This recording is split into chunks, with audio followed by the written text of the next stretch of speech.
The last Christmas Meredith ever spent alone began with a turkey, a handwritten will, and a silence that nearly killed her.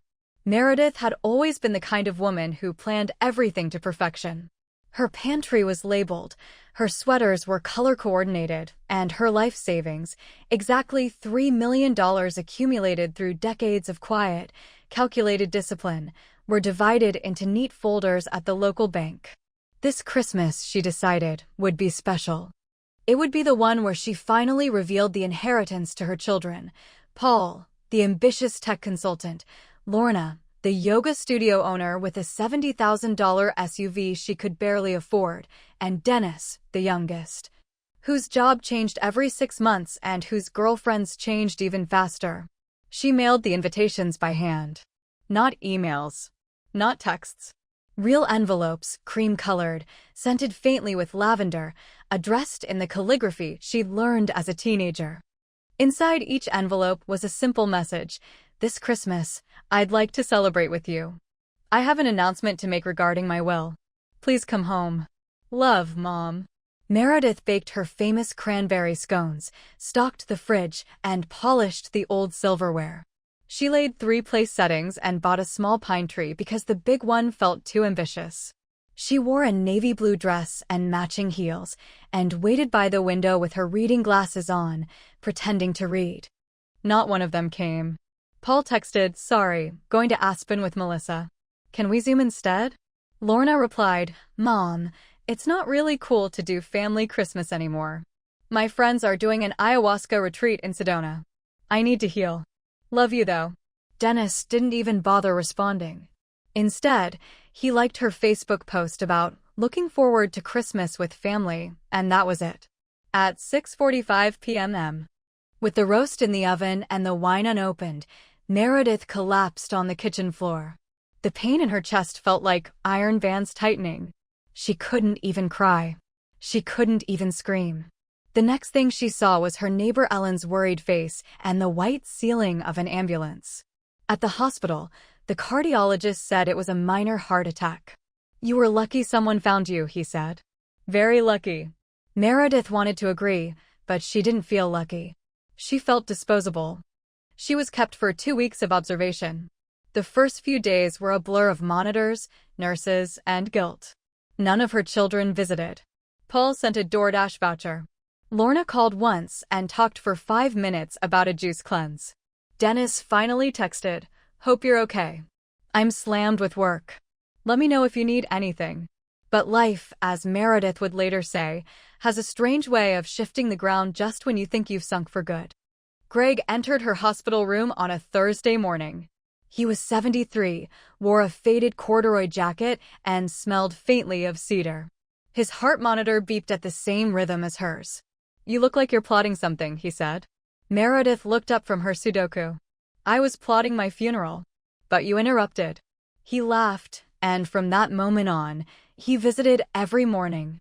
They shared coffee from the machine, talked about books, politics, and old movies. Greg told her about his animal shelter, how he'd spent the last 20 years rescuing strays. He ran a small shelter in a neighboring town, but wanted to expand to a second city. "We've got the people, the volunteers, even a location," he said. "What we don't have is the funding." "How much do you need?" Meredith asked. "About $3 million, he joked. "Give or take." That night, Meredith lay in bed, staring at the ceiling. Her children had forgotten her when she was alive. Why should they remember her when she was gone? She reached for her notebook and wrote a new will.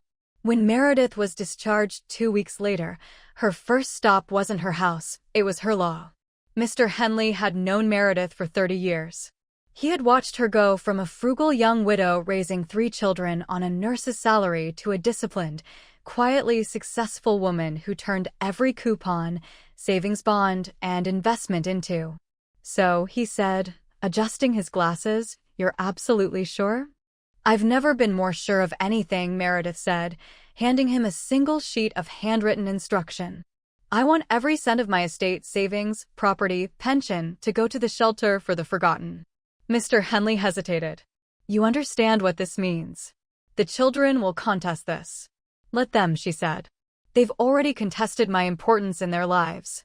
This will just make it official. Greg, when she told him, looked at her like he wasn't sure whether to hug her or argue. You don't owe me anything, Meredith, he said, his voice low. This is your life's work. It was meant to go to people who loved me, she said. Turns out they were barking up the wrong tree. Literally. They laughed, and it felt good. It felt free. As the days turned colder and November loomed, Meredith did something she hadn't done in years. She lived. She sold her house and moved into a modest apartment near Greg's shelter. She walked dogs with him in the mornings, helped bottle feed kittens at night, and even learned how to manage social media for the shelter's donation drives. But she still had one thing left to do. Thanksgiving was always her favorite holiday. The simplicity of it, the food, the gratitude, had once made it magical. Now it was going to be something else. A reckoning. She sent out invitations again. Just like she had the Christmas before. Cream-colored envelopes, with the same lavender scent. This Thanksgiving, please come. I have an important family announcement. You'll want to hear it in person. She wasn't naive enough to expect they'd show up this time. But she prepared anyway. She set the table for 4. She baked. She even cooked Dennis's favorite mashed sweet potatoes, the ones he once demanded she make every Thanksgiving until Lorna started bringing some gluten-free, ethical substitute. And then, on Thanksgiving Day, at exactly 2 p.m., her phone rang. A group video call. All 3 of them. On screen. Together. Faces glowing from warm homes they hadn't invited her to. Paul with his girlfriend on a ski couch. Lorna in a friend's high-rise kitchen. Dennis, disheveled but annoyed. Okay, Mom, Paul said, tapping his watch. We're all here. What's the big news? Meredith looked straight at the screen, her hair brushed, her lipstick red, her heart light. I just wanted to let you know, she said, that the inheritance you were too busy to hear about last year, it's going to help thousands of lives. Just not yours. The 3 faces blinked, processing. I've donated every dollar I have, $3 million, to Greg's shelter. We're building a second location. We're calling it Meredith's Haven. Lorna gasped. You're kidding. Mom, you can't be serious, Dennis snapped. Paul was silent, jaw clenched. Oh, I'm very serious, Meredith said, smiling now. Thank you for teaching me that love isn't measured by blood. It's measured by who shows up. Then she ended the call. Outside, Greg was waiting. They had a shelter to build. By the first week of December, the blueprints were complete, the contractors hired, and the construction site for Meredith's Haven, as Greg humbly insisted it be named, was buzzing with activity. What started as an act of heartbreak-fueled revenge had transformed into something far more meaningful. But Meredith never lost sight of why it had started. She kept every receipt, every invoice, every news clipping that mentioned her story after the Thanksgiving video call went viral. The local paper ran the headline, snubbed by her own children, Widow builds haven for the abandoned. Online forums picked it up next, followed by morning shows and charity blogs. Strangers wrote letters. People she didn't know dropped off pet food and blankets at Greg's original shelter. One woman from Ohio even sent a framed portrait of Meredith with a hand-painted banner that read, "The patron saint of second chances." But behind the warmth of strangers, Meredith felt something darker bubbling to the surface. Her children were watching now. Dennis sent a long email filled with passive guilt trips and suggestions. Mom, maybe you've been manipulated by Greg? Maybe it's not too late to reverse this. Lorna posted a vague story on her Instagram. Elder abuse is real. Watch your parents' money, folks. Paul's lawyer reached out with a veiled threat. If this is a case of mental decline, your estate may be contested post-mortem. Meredith laughed. Cold, mirthless. It was always about the money. Not the heart attack. Not the silence. Not the empty chairs on Christmas. Just the money. I'll give them one more chance, she told Greg one evening as they shared a cup of tea surrounded by rescued mutts. Not to fix anything. Just to watch them bury themselves. Greg nodded slowly. You want a stage? No, she replied. I want a grand unveiling. And that's exactly what she planned. On February 14th, Valentine's Day, chosen for pure irony, Meredith organized a formal groundbreaking ceremony for Meredith's Haven. She hired a videographer, invited local press, even sent digital invites to Paul, Lorna, and Dennis. "Dress for camera," the message read. "This is the legacy you helped shape." She knew they wouldn't come, but they'd watch. When the ribbon was cut and the cameras rolled, Meredith stepped up to the podium, her hair silver and sharp against the wind. She wore a tailored burgundy coat and no jewelry, nothing to distract from the words that would outlive her. "I was once a mother who saved every penny so my children could live better than I did," she said into the microphone. "And when I needed them, they vanished. So I gave my legacy to those who don't have voices, animals abandoned, discarded, forgotten." She paused as cameras clicked. Greg stood behind her, his arm around an old beagle missing half an ear. "I did not lose a family. I found a purpose." The crowd erupted into applause. Back in their respective cities, Meredith's children watched in frozen silence, each of them realizing, too late, that the one thing they were sure they could count on had slipped through their fingers. The week after the groundbreaking, Meredith's children began their campaign. Paul left voicemails in a tone he hadn't used since he was 16 and needed help with tuition. "Mom, let's talk. This doesn't have to be permanent. You made a big decision while you were still recovering. Maybe you need some time to reconsider." Lorna posted a photo of her and Meredith from a vacation 10 years ago with the caption, "Cherish your elders. You never know when they'll be gone." The comments were full of praise, sympathy, and clueless admiration. Dennis called. When Meredith didn't answer, he left a message, "Mom, you really gave up everything for some months. Seriously? This is embarrassing." But Meredith wasn't interested in reconciliation. She didn't want regret. She wanted them to feel absence. The kind she had felt on Christmas Eve, watching her phone screen stay dark while 3 chairs sat empty around a perfect table. She didn't reply. Instead, she poured herself deeper into the project. By spring, the shelter had walls and plumbing. Meredith named the first wing Hope. Each room bore the name of a dog or cat that had lived and healed under Greg's care. Volunteers came from neighboring cities, many of them retirees like Meredith, people who had been discarded by their own families and found belonging among fur, barks, and purpose. One afternoon, while painting the entrance archway, Greg turned to Meredith. "Do you ever regret it?" he asked. She set down her brush. "Do you mean the money?" He nodded. Meredith smiled. "I regret not doing it sooner." That night, Meredith updated her will again. She added a clause, "Under no circumstance shall my estate be diverted from the shelter for the forgotten, regardless of challenge or appeal." She notarized it, locked it in a fireproof safe at the shelter office, and included Greg as co-executor. By summer, the shelter had its first 20 residents, 11 dogs, 9 cats, and 1 3-legged goat named Marbles. Meredith and Greg moved into a cottage beside the new shelter. It had sunflowers in the yard, a porch swing, and just enough space for the life she actually wanted. Thanksgiving came again. She didn't send invitations this time. She just made tea, curled up beside Greg and a snoring golden retriever, and watched the news. The segment played again, her ribbon-cutting speech, her clear voice, her fierce resolve. No apologies. No inheritance. Just peace. Months passed without a single call from Paul, Lorna, or Dennis. Meredith didn't expect one anymore. After the media storm quieted, her story faded from trending topics and into local legend. People still recognized her at the farmer's market, at the shelter fundraisers, at the post office, but now they called her by a different name. "That's the Haven lady," they whispered. Some said she was cold. Others said she was brilliant. But most just nodded in respect when she passed. Not because she'd donated money, but because she'd walked away from a kind of betrayal many endured silently and had come out stronger. She never removed her children's photos from her old albums. But she never opened those albums either.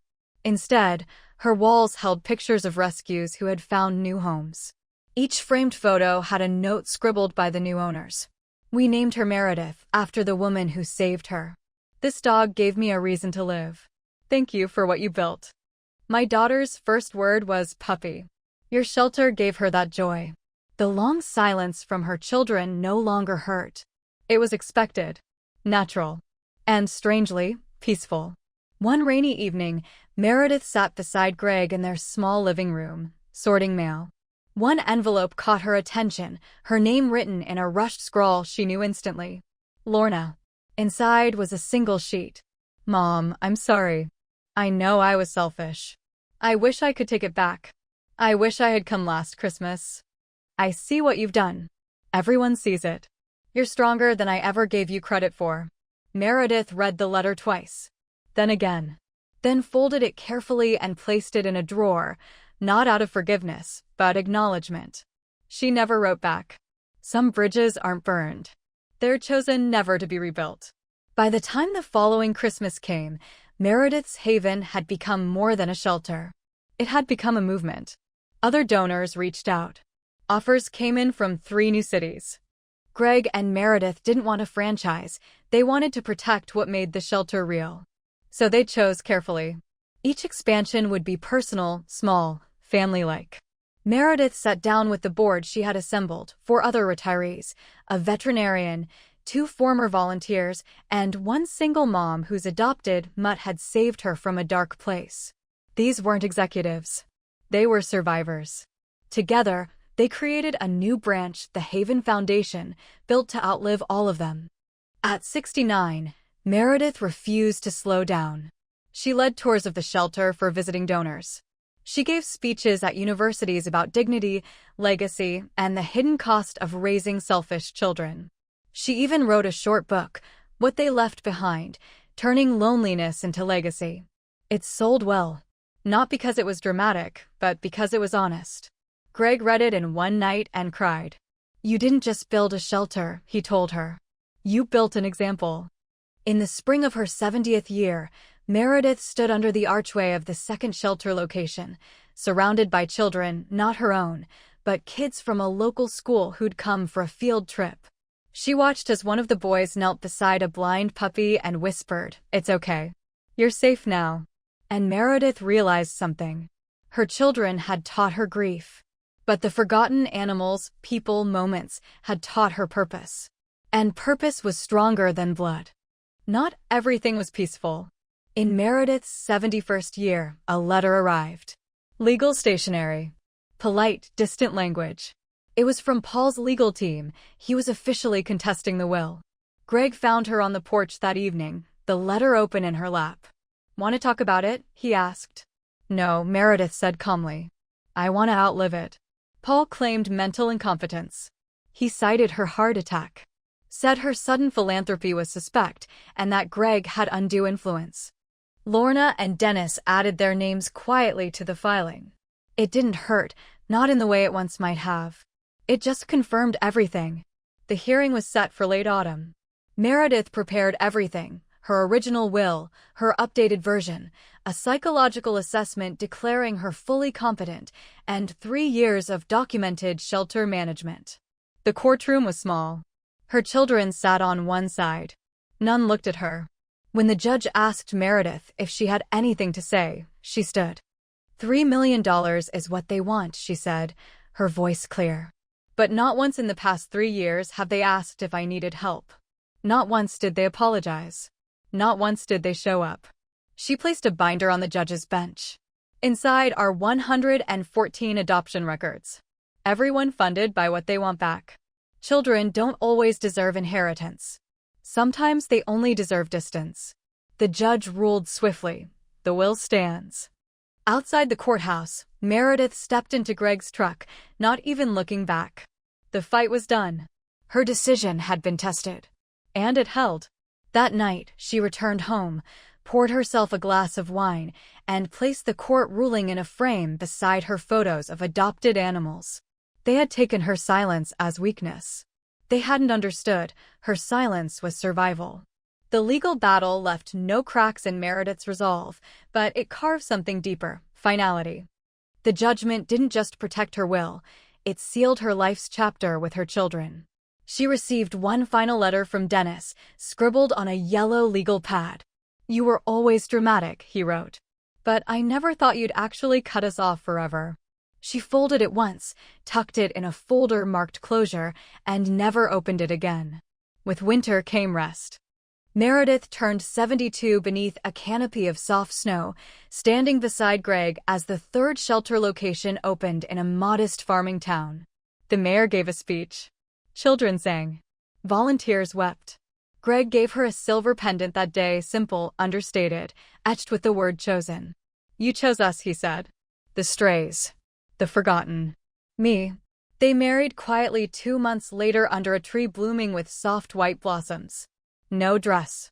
No ring bearers. Just Meredith, Greg, a dozen rescued dogs, and the volunteers who had become her real family. They danced to no music. And it was perfect. By the following summer, Meredith's Haven Foundation had expanded into 4 cities.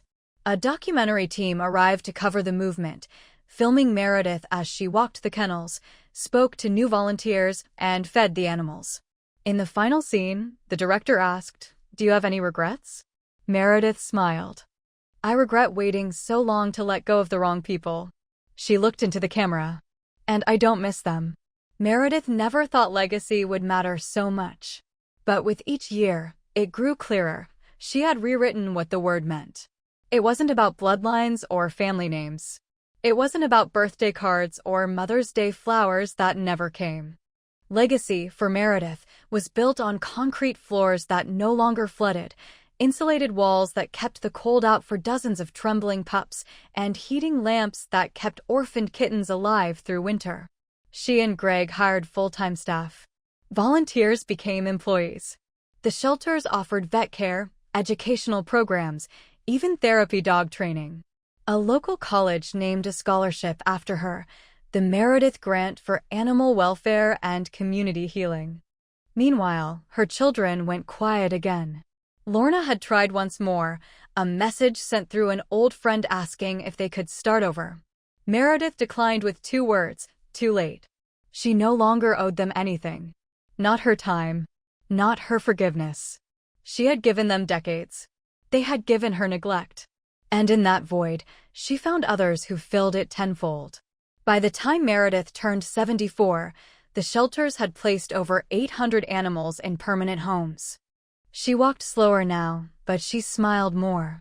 People often asked her, "What would you say to other mothers who feel forgotten?" She always answered the same way: build something they can never inherit. Then watch them realize what they've truly lost. At 75, Meredith didn't slow down. She simply adjusted her stride. She no longer handled the day-to-day shelter work. That was for the younger team. She and Greg had trained people who called her boss, mentor, or sometimes just Meredith, with a kind of reverence that no family member had ever managed. Every Friday, she walked the perimeter of the main shelter grounds with Greg. He still wore the same old corduroy jacket, patched at the elbows now.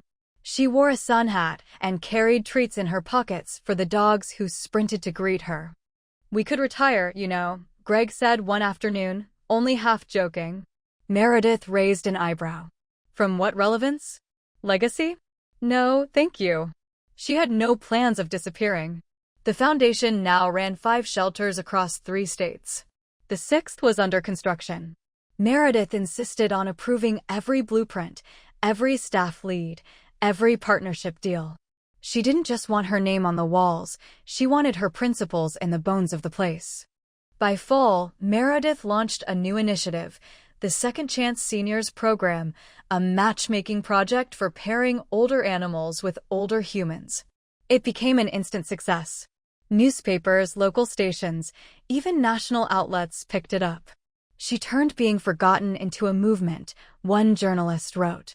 Meredith Lane, proof that it's never too late to matter. She kept a copy of that headline. Not framed. Just folded neatly in her notebook, like a small reminder that she was still writing her story. Thanksgiving came again. No letters. No invites. No rehearsed confrontation. Just a modest table. Greg. 2 dogs snoring by the fire. And a pie from a neighbor who'd adopted a deaf pit bull 2 years earlier. After dinner, Greg poured 2 glasses of wine and raised his. To the life we built when no one thought we had time left to build anything. Meredith touched her glass to his. To the silence that made room for purpose. Then they sat, watched the snow begin to fall outside the window, and made plans for the spring shelter expansion. She wasn't done. She had work left to do. It started with a postcard. Meredith found it in the stack of mail between a donation letter and a coupon flyer. The front showed a watercolor of a dog lying in a field. On the back, in neat handwriting she hadn't seen since the 90s, were 6 words. "I want to understand. Paul." She showed it to Greg that evening as they shelled peas by the window. "He's either about to have a midlife crisis," she said dryly, "or he's dying." But she kept the postcard. 2 weeks later, the shelter's director of communications forwarded an email. Subject line, from Dennis Lane. The message was short. "I saw the documentary. I'm ashamed. I want to see what you've built. I'll come alone." Meredith didn't respond immediately. She stared at the screen for a long time, emotions flickering beneath her skin like embers. Greg said nothing, just poured her another cup of tea. When the third message came, this one from Lorna, of all people, Meredith took a long walk before answering. "Mom, I know I was cruel. I've started volunteering at a shelter near me. I want to visit yours. I want to see you." By the end of summer, all 3 had scheduled visits, separately at her request. First came Paul. He arrived in a pressed shirt and expensive shoes, stepping gingerly around mud puddles like they were landmines. But when he saw Meredith sitting in the shade beside an old retriever with cloudy eyes, something shifted. He sat beside her. No small talk. "Finally," he said, "you did something real. I mocked it. I mocked you. And I was wrong." Meredith didn't cry. But she did hand him a leash. "Walk, Scout. He likes the forest path. And don't wear those shoes next time." When Dennis arrived, he brought 3 bags of donated food and a stray tabby he'd found behind a bar. "I didn't want to call," he admitted. "I figured I'd say it here." He paused. "I was a coward. You were always brave. And I didn't see it." Meredith accepted the cat. "Name it." Dennis blinked. "What?" "You found it. You name it. How about Chance?" Meredith nodded. "Fitting." Lorna came last. She cried as soon as she stepped onto the grounds. Not performative tears, but real ones. Meredith took her on a quiet tour, no lectures, no speeches. In the final wing, Lorna knelt beside a limping puppy and said, "I don't want money. I don't want anything but a second chance." Meredith leaned against the doorframe, watching. "You're not forgiven," she said. "But you're welcome." That night, Greg sat beside her on the porch. "So," he asked, "you letting them in?" Meredith looked at the stars. "I'm letting them earn their way back." Months passed. And the children kept coming back. Not with excuses, but with effort. Paul began helping with the shelter's accounting. Quietly. Efficiently. He never asked for recognition, but when Meredith saw how he balanced the budget spreadsheet down to the last dollar, she said, "I raised you better than I thought." He smiled, awkward, but genuine. Dennis took over the old shed out back and converted it into an outreach center for troubled teens. He called it the Den. When Greg asked if that was a pun on his name, Dennis only grinned and shrugged. "Maybe I'm trying to make something mine too." Lorna became the most surprising of all. She volunteered weekly, led yoga classes for shelter staff, and started a social media channel for the foundation that gained national traction. She stopped talking about herself so much. She started listening. And one day, she brought Meredith tea, not expensive, not trend-chasing, just warm jasmine, brewed the way she remembered her mother liked it. "I was wrong," she said. "I wanted to be adored. But you wanted to be remembered." Meredith took the cup. "You're doing better at both than you used to." Then came Greg's birthday. To Meredith's shock, the children organized a surprise party for him. No fanfare. No forced speeches. Just a small gathering of staff, rescued animals in costumes, and a homemade sign that read, "Thank you, Greg, for loving her when we didn't." Greg blinked, caught off guard. Then looked at Meredith. She nodded. "Told you. Let them earn it." He laughed. "They might just be doing it." That night, as the party wound down and the dog snored under the table, Meredith sat with her children for the first time in years, no expectations, no inheritance. just presents. I'm not rewriting the will, she said. That money still belongs to this mission. We're not asking you to, Paul replied. We just want to be part of it now. And for once, Meredith believed them. The family she'd built with Greg, with the animals, with her cause, was whole. And if her children wanted to belong to that family, they'd have to live its values, not just its name. There was no inheritance waiting for them. But there was something better. A legacy they could help carry forward. And Meredith, watching them clean up the cake plates and My grandmother told me this story. Thanks for watching this video. Like and subscribe. Bye bye.